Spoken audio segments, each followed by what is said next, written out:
먼저 읽겠습니다. 예수께서 여리고로 들어가 지나가시더라. 삭개오라 이름하는 자가 있으니 세리장이요 또한 부자라.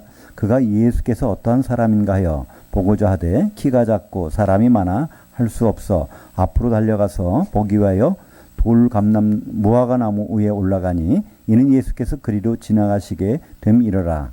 예수께서 그곳에 이르사 쳐다보시고 이르시되 삭개오야 속히 내려오라. 내가 오늘 내 집에 유하여 하겠다 하시니 급히 내려와 즐거워하며 영접하거늘 무사람이 보고 수군결어 이르되 저가 죄인의 집에 유하러 들어갔도다 하더라. 삭개오가 서서 주께 여짜오되 주여 보시옵소서 내 소유의 절반을 가난한 자들에게 주겠사오며 만일 누구의 것을 속여 빼앗은 일이 있으면 네 갑절이나 갚겠나이다. 예수께서 이르시되 오늘 구원이 이 집에 이르렀으니 이 사람도 아브라함의 자손임이로다. 인자가 온 것은 잃어버린 자를 찾아 구원하려 함이니라. 원전으로 다시 본 누가복음 오늘 19장입니다. 열 문화의 비유는 천년왕국의 입국 심사다. 예루살렘 성전 대체란 두 가지 제목이 오늘 말씀입니다. 오늘 이제 예수님이 예루살렘으로 가시는 길이죠. 6월절날 십자가에 달리시기 위해서 가시는 여정 중에 이제 여리고라는 그 성으로 들어가십니다. 이때 거기에 삭개오라 하는 사람을 만났는데 이 사람은 세리장이고 또 부자라. 그러니까 세리장이고 부자라 하면 벌써 지난번에 17장, 18장에서 특별히 그런 말씀이 나왔죠. 부자는 하나님 나라에 들어가기 얼마나 어려운지 다 팔아서 가난한 자에게 두고 나를 따르라 했더니 부자 청년이 이제 가버리는 사건도 있었죠. 근데 여기 이제 진짜 부자가 나타났습니다. 이 사람은 아주 그냥 장사해서 버는 사람이 아니라 세리, 그 당시 세리는 로마 제국에 세금을 걷어주는 사람이죠. 그 중에서 제일 높은 사람이니까 이 사람은 얼마나 많은 돈을 벌었겠습니까? 그때 이 사람이 월급을 받아서 버는 건 아니겠죠. 거기다가 더 많은 것을 얹혀서 부당하게 뽑아서 로마에다 바치고 나머지는 자기가 갖고 그런 일을 하는 사람들이 두목이니까 얼마나 큰 부자인지 모르겠습니다. 근데 이 사람이 예수님이 오신다는 말씀을 듣고 이제 보러 갔는데 아마 키가 작고 사람들이 많으니까 여기는 돌 무화과 나무에 이제 올라가서 보았다고 합니다. 성지순례 가면요, 이게 바로 삭개오가 올라갔던 이 돌 무화과 나무다 하는 게 있어요. 근데 그게 진짜냐 아닌지는 모릅니다. 관광용어로 이렇게 설명하는 건지 모르겠지만 거기 여리고라는 동네 입구에 바로 이제 돌 무화과 나무가 있는데, 근데 예수님이 그것을 보셨어요. 쳐다보시고 이제 삭개오야 내려오라. 그러니까 이 삭개오라는 이름을 아시는 거 보면 그죠? 삭개오를 알고 계셨다는 거예요. 우리는 우리가 아는 만큼 하나님도 우리를 아시겠지 하지만 하나님은 다 아십니다. 어떻게 아실까요? 예수님이 인간으로 오셨는데 에오스인데 호칭으로 볼 때는 자카이에, 그러니까 자카이에라는 것은 이름을 아셨다는 겁니다. 그래서 내 집에 유하여야겠다. 왜 이 말씀 하시냐면 이미 삭개오의 지금 마음에 준비된 상태를 다 알고 계신 겁니다. 삭개오가 말하기 전에도. 근데 삭개오가 뭐라고 말하죠? 예, 바로 주여. 이것도 이제 주님이라고 이제 알아보는 거죠. 자기를 다 알아보니까 이분은 틀림없이 주님이다. 그래서 주여, 큐리에. 주라는 단어는 큐리오스인데도 호칭이 큐리에 하면 주님 그런 뜻입니다. 내 소유의 절반을 가난한 자들에게 주겠다는 겁니다. 그럼 재산이 벌써 반이 날아간 거예요. 근데 그뿐 아닙니다. 만약에 누굴 것을 속여서 빼앗은 것이 있으면 네 갑절이나 갚겠나이다.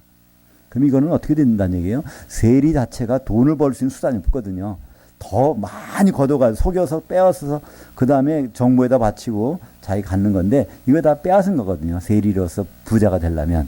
근데 그것도 반은 이제 가난한 자들에게 줬는데 나머지 반 중에서 네 갑절 받는다고 하면 이거는요 한마디로 거지 되는 거예요. 그죠? 빈털털이나 똑같이 되는 겁니다. 오히려 더 빚쟁이가 될 수도 있어요. 네 갑절을 갚는다고 하면. 근데 예수님이 뭐라고 말씀하시죠? 구원이 오늘 이 집에 이르렀으니 이 사람도 아브라함의 자손이로다. 아브라함의 자손? 바로 믿음으로 하는 자는 아브라함의 자손이다. 갈라디아서 3장 7절인가요? 거기에 바로 믿음으로 이 사람 믿음이 인정을 받은 겁니다. 하나님 우리 주님께 인정을 받은 거예요. 여기에 결론이 나옵니다. 인자가 온 것은 잃어버린 자를 찾아 구원하려 함이니라.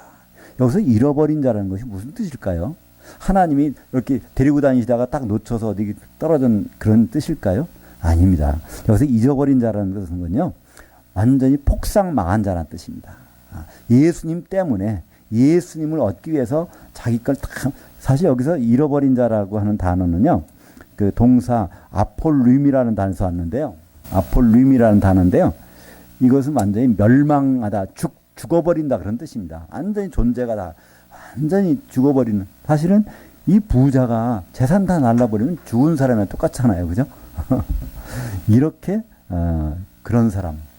그것이 그냥 자기 사업에다가 재수가 나빠서 나온 것이 아니라 바로 주님과 접촉하기 위해서 다 이를 다 망해버리는 그런 사람. 그런 사람을 여기 구원이 반드시 있다는 겁니다. 주님은 이런 사람을 찾아서 반드시 구원시키신다는 거예요. 그렇다면 우리가 한번 생각해 볼 필요가 있어요. 그죠? 하나님 내가 주님께 가고 싶고 열심히 갖고 신앙생활 하고 있는데 왜 아직까지는 거기에 이루지 못했을까? 왜 하나님은 아직은 그 구원의 손길이 뚜렷하게, 물론 이제 우리가 거듭나는 거 말고요. 그 다음부터 더 이제 혼의 구원의 과정에서 내가 이렇게 아직도 부족할까? 네, 예수님은 그래. 아직은 내가 예수님 때문에 폭삭망한 사람은 아니라는 뜻이죠. 그죠? 여기서는 정말 이 세리장인 이 부자야, 이 삭개오는 어떤 연유가 있었는지 모릅니다. 돈을 벌어봤더니 그래도 부족한 게 있다는 걸 느꼈었겠죠. 뭐 여러 가지, 그것을 깨닫고 주님께 찾아온 사람, 이 사람이 바로 또 그걸 고백하는 사람. 읽겠습니다.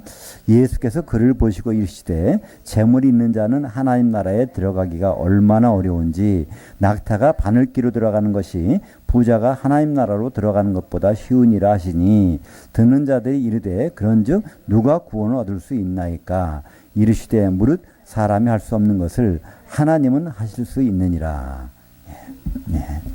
그러니까 참 부자는 하나님 나라, 하나님 통치 영역에 들어갈 수가 없다는 거예요. 이 부자는 재물일 수도 있고 지식일 수도 있고 건강일 수도 있고 여러 가지, 거기에 이 세상에 자기를 지탱해 줄 수 있는 뭘 가지고 있는 사람, 그것을 믿고 있는 사람들은 정말 하나님을 의지하기가 참 어렵다는 얘기입니다. 그래서 누가복음 18장 29절 30절에는 그렇게 말씀하시잖아요. 바로 하나님 나라를 위해서 버리는 자, 뭘 버려요? 그래서 집이나 아내나 부모나 자녀나 버린 자는 현세의 여러 배를 받고 내세의 한 시대의 생을 받지 못할 자가 없느니라. 그러니까 현 시대에 여러 배를 받는다는 거예요. 그거는 똑같은 거를 받는다는 게 물질 버리면 물질 받고 이런 얘기가 아니겠죠. 그죠? 거기서 채워지지 않는 놀라운 걸 받는다는 얘기죠. 하나님 나라 안에서 바라는 것이 뭐죠? 바로 로마서 14장 17절에 있는 것, 성령 안에서 있는 의와 평강과 희락, 이 놀라운 걸 여러 배 받는다는 거예요. 그 다음에 다음 생에 천년왕국대에 있어서 거기서 그분과 같은 삶을 갖는 것, 그것이 보장되는 것은 부자인 그 부분을 버리는 것입니다. 자기가 의지하고 있는 것을 일단은 버리는 거예요. 왜? 주님과 접촉하기 위해서, 주님을 만나기 위해서. 그죠? 이제 오늘 이제 주님이 다시 오셔서 재림하셔서 있는 그 왕국, 천년왕국에 대해서 소개하는 말씀이 나옵니다. 11절부터 26절까지인데요. 우선 11절부터 15절까지 한번 같이 읽겠습니다. 그들이 이 말씀을 듣고 있을 때 비유를 더하여 말씀하시니 이는 자기가 예루살렘에 가까이 오셨고 그들은 하나님의 그 나라가 당장에 나타날 줄로 생각함이더라. 이르시되 어떤 귀인의 왕위를 받으러 가져가지고 오려고 먼 나라로 갈 때에 그의 종 열을 불러 은화 열 문화를 주며 이르되 내가 돌아올 때까지 장사하라 하니라. 그런데 그의 백성이 그를 미워하여 사자를 뒤로 보내 이르되 우리는 이 사람 우리 왕이 됨을 원치 아니하나이다 하였더라. 귀인이 왕위를 받아가지고 돌아와서 은화를 준 종들을 각각 어떻게 하였는지를 알고자 하여 그들을 부르니. 거기까지 보죠. 근데 예수님이 이제 비유로 말씀하십니다. 지금 사실은 18장부터 계속 19장 연결된 겁니다. 18장 8절에 어떤 말씀이 나왔죠? 인자가 올 때 우리말 번역은 세상에서 믿음을 보겠느냐 이렇게 됐는데 원문은 어떻게 됐다 그러죠? 세상이 아니라 바로 땅에서 믿음 찾아보겠느냐. 예수님은 앞으로 다시 올 때는요, 땅으로 오시지 않고 어디로 오신다고요? 공중으로. 그래서 17장 마지막에는 그죠? 그 몸이 가신 통칭이. 그래서 여기 궁극적으로는 왜 예수님이 먼저 오셨냐면 앞으로 올 천년왕국을 가져오시기 위해서 먼저 준비하신 것입니다. 그러니까 천년왕국이 되려면 바로 공중으로 오셔서 혼인잔치가 끝나면 천년왕국이 되잖아요. 그것을 이제 저기서 말씀하십니다. 그래서 이제 인자는 일단 가야 된다는 거예요. 여기서는 그 예수님을 귀인이라고 소개하는데요. 귀인이 왕위를 받아가지고 오려고, 이 왕위란 단어가 이거야말로 그 나라라는 뜻입니다. 왕국이란 뜻이에요. 바실레이아. 왕국을 가지고 온다는 거. 어떤 왕국일까요? 바로 천년왕국이죠. 그리스도의 나라, 그리스도의 왕국을 가져오려고 멀리 떠나버렸어요. 셋째 하늘로 올라가셨다는 얘기죠. 갈 때 그 종 열을 불러 열 문화를 주며 이르되 내가 돌아올 때까지 장사하라. 그래서 가시면서 열 문화를 남겨줍니다. 이 문화라는 것은 이제 헬라 단위예요. 그러니까 유대인 지역에서는 이걸 안 씁니다. 그러니까 다른 나라에서 합니다. 그러니까 한마디로 이걸 통해서도 유대의 땅으로 오시지 않는다는 걸 말씀하고 있어요. 그죠? 예, 이걸 주면서 이 문화라는 단위는 약 100드라크마라고 하는데 이 드라크마는 헬라 돈이고 그것을 로마와 그 유대 땅에서 통용되는 건 데나리온하고 똑같은 겁니다. 드라크마는 데나리온입니다. 하루의 품삯, 약 지금으로 말하면 한 20만 원? 어떤 그 정규 노동자의 품삯, 한 20만 원 정도 될 텐데, 그것이 이제 드라크마고 데나리온인데, 이 100드라크마가 문화입니다. 그래서 이 문화라는 상당히 큰 돈이죠. 근데 마태복음 25장에 보면은 달란트 비유가 나옵니다. 근데 그거하고 비슷하게 하지만은 조금 달란 거예요. 달란트하고 이 문화는 어떤 차이가 있을까요? 달란트는 6천 데나리온입니다. 한 달란트는 6천. 근데 데나리온은 뭐가 또 같다고요? 드라크마. 근데 이 100드라크마가 얼마예요? 1문화. 그러니까 1달란트는 얼마? 60 문화. 1달란트는 60문화예요. 그러니까 이 마태복음 25장에서는 주인님이 나눠줍니다. 얼마 8달란트를 남겨놓고 하는 거예요. 그게 뭐라고 그러죠? 거기서 자기의 소유를 다 놓고 간다는 거예요. 8달란트를 다 가시는데 그분의 소유가 뭘까요? 교회입니다. 그죠? 예수님의 소유는 교회입니다.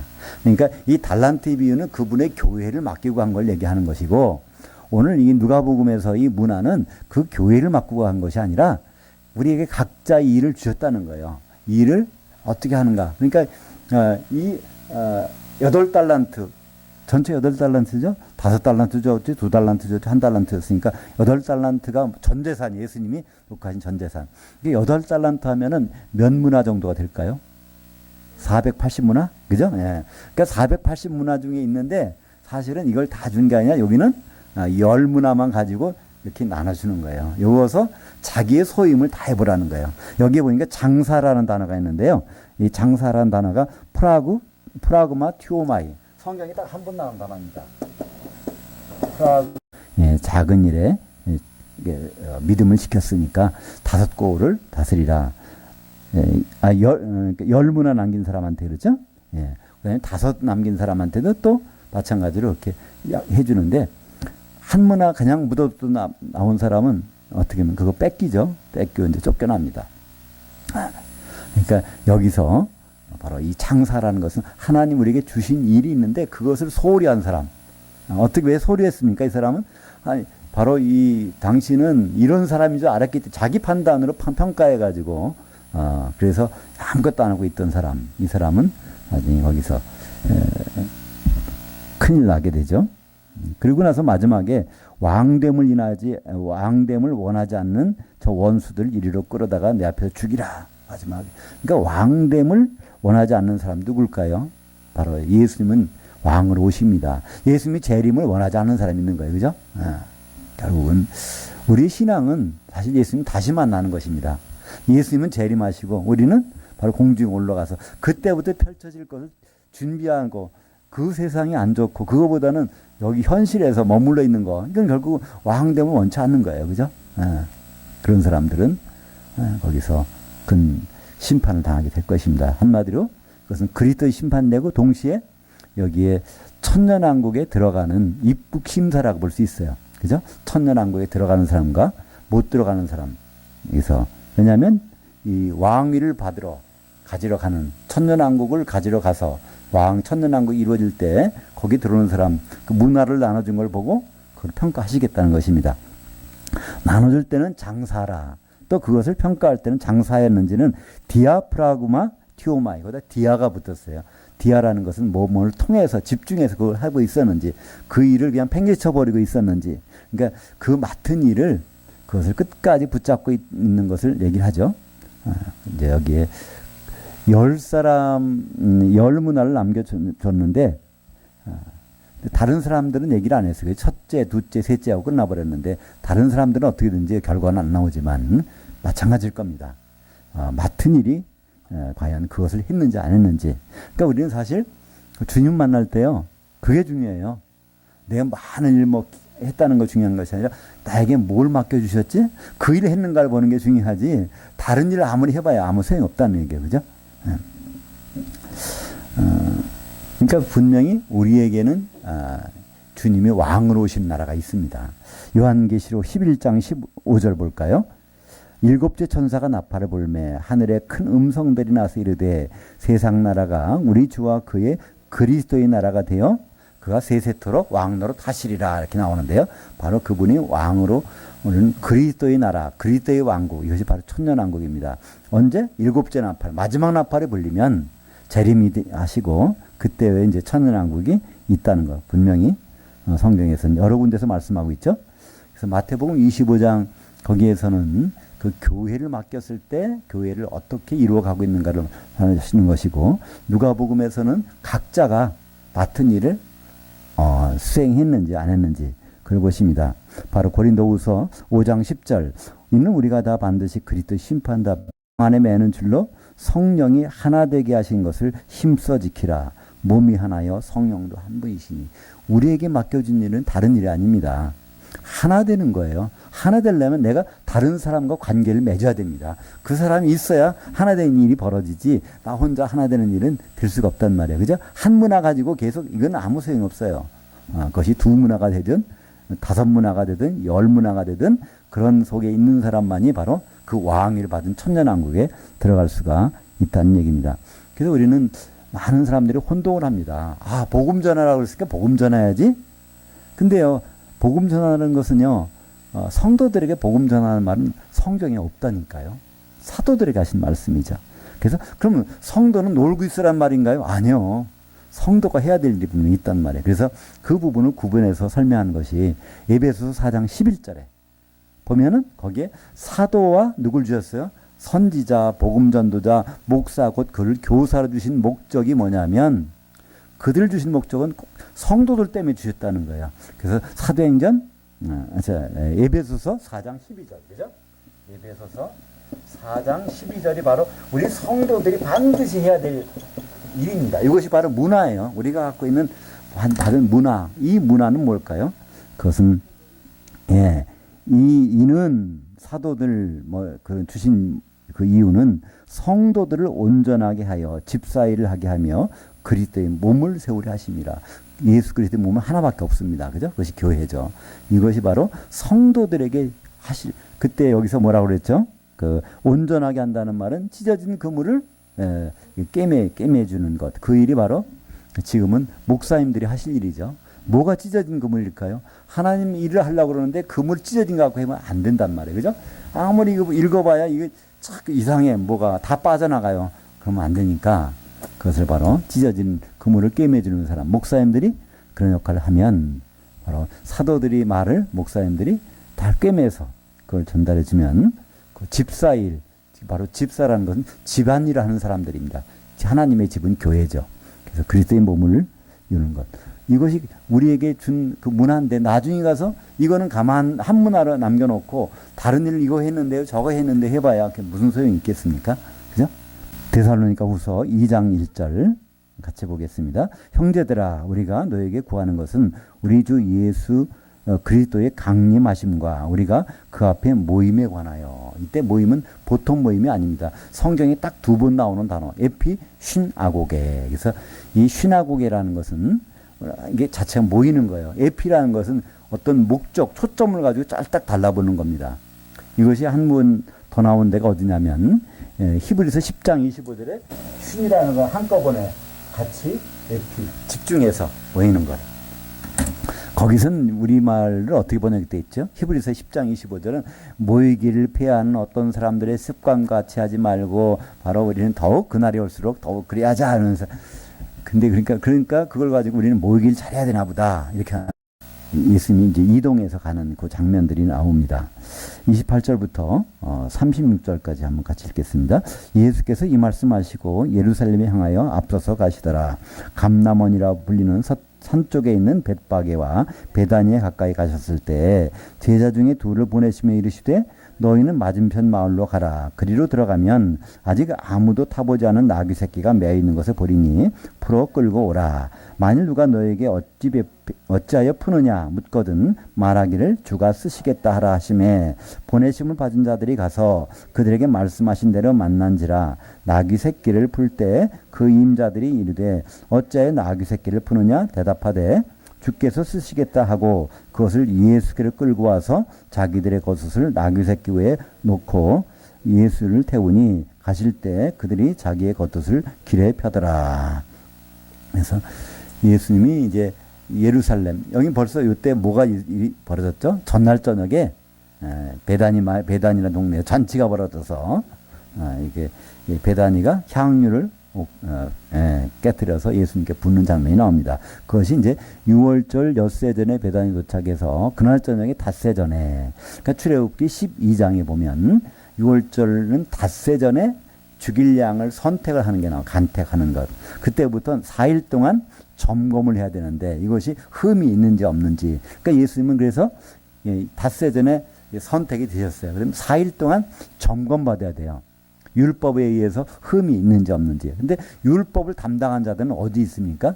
예루살렘에 살고 있거든요. 그죠? 거기 가면 대제사장, 서기관, 바리새인들, 또 사두개인들이 율법 가지고 예수님을 계속 찔러보잖아요. 그 4일 동안 하신 다음에 흠이 없어. 그러면 십자가에 달리시면 진짜 6월절 어린 양으로 죽게 되시죠. 바로 이 절차를 하러 이제 예루살렘에 가시는데 여기서 나귀 새끼를 타고 가십니다. 왜 나귀 새끼를 타고 가실까요? 그것이 하나님의 말씀을 다 이루시기 위해서. 예수님이 그렇게 말씀하셨잖아요. 마태복음 5장에 보면, 그죠? 17절 이하인가요? 보면 내가 율법을 폐하러 온 것이 아니라 율법을 다 이루었다. 그러면 율법이 있는 그대로 예수님은 다 이루셔야 됩니다. 우리가 율법을 이루려고 그래요. 십계명 지켜보려고 합니다. 우리에게 지키라고 주신 말씀이 아니에요. 바로 율법의 모든 내용들은 예수님이 하시겠다는 거예요. 그죠? 우리는 할 수 없으니까. 그래서 이 바로 우리가 구약 성경을 보는 관점은 그겁니다. 구약 성경을 보면서 이대로 살아보자. 그런 사람은 다 실패할 수밖에 없습니다. 근데 구약 성경은 바로 예수님을 통해서 이것이 어떻게 이루어지는가. 스가랴서 9장 9절 볼까요? 시온에 따라 크게 기뻐할지어다. 예루살렘에 따라 즐거이 부를지어다. 보라, 네 왕이 내게 임하시나니 그는 의로우셔서 구원되시며 겸손하여서 나귀를 타시나니 나귀 작은 것 곧 나귀 새끼니라. 우리말 번역은 전부가 어떻게 됐어요? 잘못됐어요. 번역이 그는 공의로우시며 구원을 베푸시며. 이제 나귀 타고 오시는 분이 공의로우셔서 구원을 베푸신다 이렇게 번역했는데 성경 원문에는요 구원이란 단어가 수동형으로 되어 있습니다. 그는 구원 받으신다는 거예요. 죽임을 당했지만 죽음에 머물러 있는 것이 아니라 의롭기 때문에 반드시 살아나신다.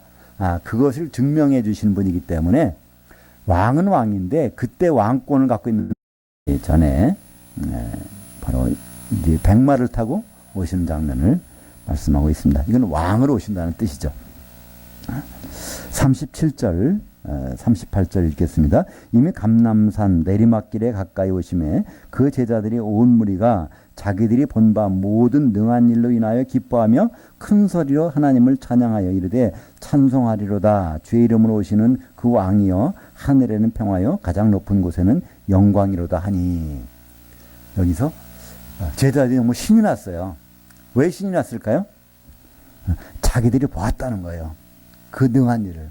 여기서 그들이 본 능한 일은 뭐죠? 예수님 말씀하신 그대로 벌어진 거예요. 너 저기 가서 바로 나귀 새끼를 풀러오라. 만약에 왜 풀러오냐고 묻거든은 주께서 쓰시겠다 하라. 이렇게 하면 된다는 거예요. 근데 가서 했는데 정말 그대로 이루어지는 거예요. 이거 보니까 정말 우리 주님이 정말 왕이신가 보다. 그는 그대로 이루어지는 거 보니까 이렇게 신났다는. 아직도 이제 이 제자들은 착각하고 있는 거죠. 그 부분들은. 그러나 이건 분명히 봤으니까 그 현상들은 나귀 새끼를 가지러 갔는데 혹시 자 일이 안 돼갖고 틀어지면 어떡하나 그런 생각도 했지 않겠습니까? 근데 갔더니 영락없이 주님이 말씀하신 그대로 됐다는 겁니다. 그래서 이것도 바로 시편 118편 26절에 여호와 이름으로 오신 자가 복이 있으며 우리가 여호와의 집에서 너희를 축복하였도다. 그래서 그런 축복하는 장면, 그런 장면을 바로 번역을 찬송하리로다라고 번역했는데요. 이것은 복되시도다라는 단어입니다. 그걸 찬송하리로다고 번역을 했죠. 물론 구약의 찬송은요, 크게 세 가지가 있어요. 이 바라크, 복이란 단어를 써갖고 찬송이라고 하기도 하고요. 야다, 손을 드는 거 갖고 찬송이라고 하고요. 할랄, 막 뽐내는 거 가지고 찬송이라고 하는데요. 약간씩은 차이가 있습니다. 그것들이. 그래서 여기서 복되시도다를 찬송이라고 구약의 많은 부분들은 번역을 하기도 합니다. 이 시편 118편 26절에 이 내용이 예수님이 이제 예루살렘 입성하실 때 거기서 그대로 벌어지는 장면을 성경은 기록하고 있습니다. 근데 실제로 그때 어떤 일이 벌어졌죠? 종려나무 가지를 가지고 막 흔드는 장면이 벌어졌잖아요. 이것을. 근데 이것은 사실 앞으로 있을 일입니다. 왕으로 오실 때 호산나가 불려지는 건데 시편 7편 요한계시록 7장 9절 10절 한번 볼까요? 이것이 종려주의라고 하는 그 날에 그것이 실제로 벌어질 앞으로 일을 얘기한 겁니다. 한번 보겠습니다. 이 일 후에 아무도 능히 셀 수 없는 큰 무리가 나와 흰옷을 입고 손에 종려가지를 들고 보좌 앞과 어린 양 앞에 서서 큰 소리로 외쳐 이르되 구원하심이 보좌에 앉으신 우리 하나님과 어린 양에게 있도다 하니. 이것은 우리가 그런 말이 있죠. 샴페인을 미리 터뜨렸다. 바로 우리가 소위 말하는 종려주일, 부활주일 전을 한 주 전을 종려주일이라고 하잖아요. 사실 종려주일도 아니고 금요일인데 일단 그때 이스라엘 백성들은 어떻게 했습니까? 종려나무 가지 흔들면서 호산나라는 것은 지금 보시면서 우시는 장면이 나옵니다. 왜 그럴까요? 이 예루살렘 성전은요, 예루살렘 성과 예루살렘 성전은 예수님이 십자가 지기 전까지는 효력이 유효합니다. 그때까지는 성전이에요. 그래서 예수님이 인정하셨어요. 그러니까 거기 들어가서 이건 기도하는 집이고 만민이 기도하는 집이고 바로 아버지 집이라고 장사하는 집을 만들지 말라고 하지 않습니까? 그때까지는. 근데 그 이후는 그것이 효력이 없습니다. 근데 사람들은 모른다는 거예요. 예루살렘 성 자체도 모른다는 겁니다. 그것이 다 없어질 텐데 돌 하나하나도 다 없어진다는 거예요. 그것이 언제 이루어지냐면 예수님은 십자가에 달리실 때가 주후 언제죠? 주후 30년. 이때가 십자가에 달리셨어요. 그러고 나서 예루살렘 성전이 그때부터는 효력이 없는 거예요. 근데 진짜 언제 무너지죠? AD 70년에 로마의 디도 70년 타이터스라고 하는 디도 장군이 와서 물론 이제 그 사람은 나중에 황제가 됩니다. 그래서 그 로마의 예루살렘 성전의 모든 벽에까지도 돌들까지 다 무너집니다. 그때 그 돌 사이에 금이 발려져 있다는 소문이 나서 로마 군사들이 그걸 다 무너뜨렸다는 거죠. 그것을 예수님은 미리 보고 이제 예루살렘을 보고서 우시는 장면이 오늘 나옵니다. 44절에 보니까 돌 하나도 돌 위에 남기지 아니하리니, 돌과 돌 연결했었는데 그것이 다 무너뜨린다는 거예요. 그 일이 벌어졌습니다. 40이라는 숫자도 거기서 나오죠. 심판의 숫자, 그죠? 예수님 십자가 달리고 그 순간에 성전은 이미 대체가 돼요. 누구로? 예수님 몸으로. 그것이 확실하게 증명이 되죠. 예수님 십자가 달렸을 때 휘장이 찢어졌어요. 성전의 휘장이 찢어진다는 얘기는 용도 폐기된 거예요. 그죠? 성전의 휘장이라는 건 너무나 중요합니다. 그죠? 이 하나님과 인간이 만나기 위해서는 그 휘장이 있어서 안전장치가 있는데 찢어지면 큰일 나거든요. 근데 찢어졌어. 찢어졌는데 아무도 안 죽었어요. 그렇다는 얘기는 하나님 임재가 거기 없다는 얘기죠. 바로 예수님의 몸이, 육체가, 예수님 몸이 이제 성전이 되었다는 것을 말씀하고 있습니다. 예수님이 그것을 미리 말씀하셨어요. 요한복음 2장 19절에 이때는 예수님이 사역을 시작해서 첫 번째 6월절 때 예루살렘에 가셨을 때, 그것이 요한복음 2장입니다. 첫 번째 해 이 성전을 헐라 내가 3일 만에 일으키리라. 바로 그때 사람들은 깜짝 놀랍니다. 헤롯이 46년 동안 진 거를 이걸 3일 동안 일으킨다고요? 아무도 제자들도 몰랐다는 거예요. 요한이 기록하면 그러잖아요. 우리들도 바로 나중에 알게 됐다 이렇게 얘기합니다. 그래서 예수님은 성전이십니다. 예수님 몸은 성전이에요. 그렇다면 그 몸은 지금 어디로 갔을까요? 우리 에베소서 1장 23절 교회는 그의 몸이니 그리스도의 몸이니, 또 고린도전서 3장 16절에 바로 너희는 교회를 얘기하는 거죠. 하나님의 성전인 것과 하나님의 성령이 너희 안에 거하시는 것을 알지 못하느냐. 근데 각자 그 너희를 왜 단수복 이제 그다음 이제 해질 때 6시 약 3시간 사이에 십자가에서 내려져서 무덤에 들어가시면 그때부터 무교절이 시작되는 큰 안식일 24시간 동안 아무것도 가게에서 살 수 없는, 그러니까 바로 그 목요일 날은 가게가 문 닫았고 금요일 날 가게가 문 열었으니까 갈릴리에서 온 여자들이 가게에 가서 향품을 사다 두었다가 그다음에 토요일 날 저녁 때 가야 되는데 너무 깜깜하니까 바로 이른 새벽에 주일날 가봤더니 이미 부활하셨더라. 이 장면이 나옵니다. 그래서 성전은 그때부터 예수님 몸이 됐고 이제는 바로 우리가 그 성전을 이루고 있고, 그러니까 그 성전에 만약에 성령이 안 계시다면 가짜 성전이죠. 그죠? 성전이라는 하나님이 거주를 하셔야 되는데 이것이 하나님이 안 계셔, 성령이 안 계셔, 우리는 사회의 어떤 그 친목단체밖에 될 수가 없는 거죠. 그래서 예루살렘 성전은, 땅에 있는 예루살렘 성전은 이제는 더 이상 존재를 안 합니다. 앞으로 예루살렘이 수도로 삼는다고요? 그거는 아닙니다. 그죠? 예루살렘이 분명히 있는데 그건 위에 있는 예루살렘만 남게 되죠. 갈라디아서 이제 4장이 나오는 위에 있는 예루살렘, 그것만 이제 앞으로, 그것은 이제 지금은 셋째 하늘에 감춰져 있지만 이제 마지막에 이제 내려올 것입니다. 바로 열문화의 비유, 이것은 하나님이 우리 각자에게 주셨습니다. 할 일을 주셨다는 거예요. 우리 성경에서는 장사하는 일이라고 했지만 우리 각자 본분이 있습니다. 성도의 본분은 에베소서 4장 12절에 그리스도의 몸을 우리가 이루는 것, 그것이 성도의 본분입니다. 그 일을 소홀히 한 사람, 이것은 바로 비자를 반납한 사람이고요. 그걸 열심히 한 사람, 천년왕국 비자를 가지고 입국을 할 수 있는 유일한 성도들입니다. 기도하겠습니다.